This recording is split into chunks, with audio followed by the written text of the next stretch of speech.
Organise करने के लिए सबसे बड़ा योगदान जो आपके प्राचार्य राउत सर का है, मैं उनका बहुत बहुत धन्यवाद देता हूँ। हमारे सभी के हेड राउत सर, इन सभी का मैं बहुत बहुत धन्यवाद करता हूँ कि उन्होंने आज इतना अच्छा अवसर यहाँ बनाया जिसमें कि आपको हमें कुछ एक बहुत इम्पोर्टेंट बातें जो हमारे करिकुलम में ऐड हुई है, जो शायद ज्यादा जिसका प्रचार प्रसार नहीं हुआ है, उस विषय में आपसे बात करने का मौका दिए। तो विषय स्पष्ट है। आप में से कौन फर्स्ट ईयर वाले हैं? Please raise your hand. Very good. Second year? बाकी सब सेकेंड ईयर। थर्ड ईयर नहीं है? अच्छा, ठीक है। तो आप सभी के स्कीम के करिकुलम से जुड़े हुए हैं। First year, second year, third year, तीनों को के स्कीम का करिकुलम है। के स्कीम के करिकुलम में आपको जो सेकेंड ईयर में है, डायरेक्ट सेकेंड ईयर वाले ज्यादा होंगे, है ना, इसीलिए शायद आपको पता नहीं है। और थर्ड ईयर में आपके जो है वो डायरेक्ट सेकेंड ईयर से ज्यादा, और फर्स्ट ईयर के जो बच्चे हैं उनको बड़ा अच्छे से पता है कि आपके जो मैथ्स, साइंस, वर्कशॉप और ग्राफिक्स, ये जो 4 सब्जेक्ट हैं, इन चारों सब्जेक्ट में एक ऐड हुआ है एलिमेंट। उस एलिमेंट का नाम है IKS। उसको बोला जाता है इंडियन नॉलेज सिस्टम।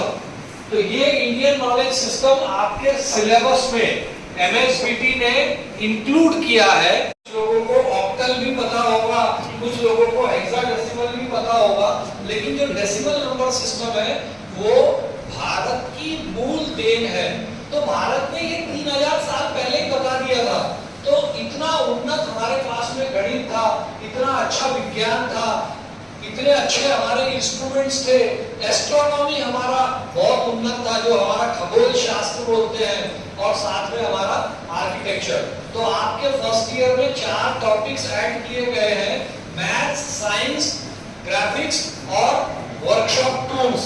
तो ये चारों चीजों को आपको सिर्फ बताना है, सिर्फ उससे आपको इंट्रोड्यूस कराना है, जिससे आपको ये पता चले कि हमारे पास भी कितनी उन्नत विज्ञान और गणित की नॉलेज थी, जिसको अगर हम अभी नए मॉडर्न चीजों के साथ जोड़ते हैं तो निश्चित ही आप लोग भविष्य में जो अभी यहाँ टेक्नोलॉजी डेवलप करने के लिए एडमिशन लिए हो, इंजीनियरिंग कॉलेज में आए हो, तो भविष्य में भारत की इंजीनियरिंग और भारत की टेक्नोलॉजी और उन्नत हो सकती है, और एथिकल हो सकती है, और सस्टेनेबल हो सकती है।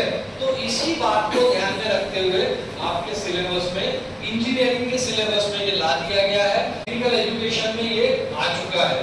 तो अब इन सब चीजों के बारे में आपको थोड़ा सा ट्रेलर, थोड़ा सा परिचय दिखाने के लिए हमारे गवर्नमेंट पॉलिटेक्निक गोंदिया की टीम हर कॉलेज में जहां जहां संभव है वहां जा रही है और आपको बता रही है। और आपका फर्स्ट ईयर के बच्चों का ये रिस्पॉन्सिबिलिटी है कि वो इन टॉपिक्स को तो अब हम हमारे मैथमेटिक्स की बात करते हैं। आपको एक अगर मैं मैथमेटिक्स का क्वेश्चन बताऊं कि सपोज करो 98 into 97 क्या होता है।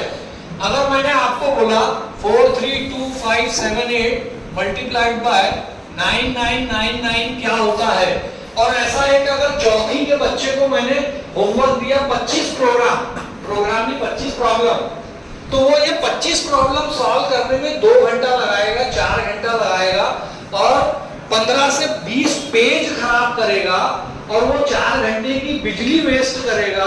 तो बिजली भी कहां से आती है? कोयले से बनती है, नेचुरल रिसोर्स। कागज भी कहां से बनता है?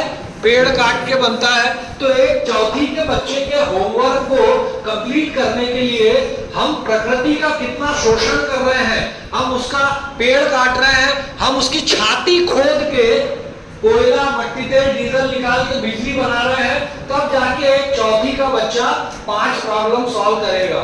लेकिन अगर आपने हमारे मैथमेटिकल लेगेसी को, हमारे नॉलेज को अगर यूज में लाए फ्यूचर में, तो हम किस प्रकार अपना टाइम, एनर्जी और स्पीड बढ़ा सकते हैं। पूरी दुनिया 3 चीज के लिए ही पागल है। सब कुछ वर्ल्ड में जो है वो एनर्जी है, और उसके बाद में जो भी मेजर होता है वो in terms of time and speed होता है। तो टाइम, स्पीड और एनर्जी, ये तीन चीजों को अगर हमको बचाना है तो हर क्षेत्र में बचाना पड़ेगा। ये गणित सॉल्व करते हुए भी बचाना पड़ेगा। अगर मैं इसमें बताऊं कि ये इसका रिजल्ट क्या है, तो आपको मल्टीप्लिकेशन करने के मेरे पास में 10 अलग अलग तरीके हैं। मेरे पास में मतलब भारतीय ज्ञान परंपरा में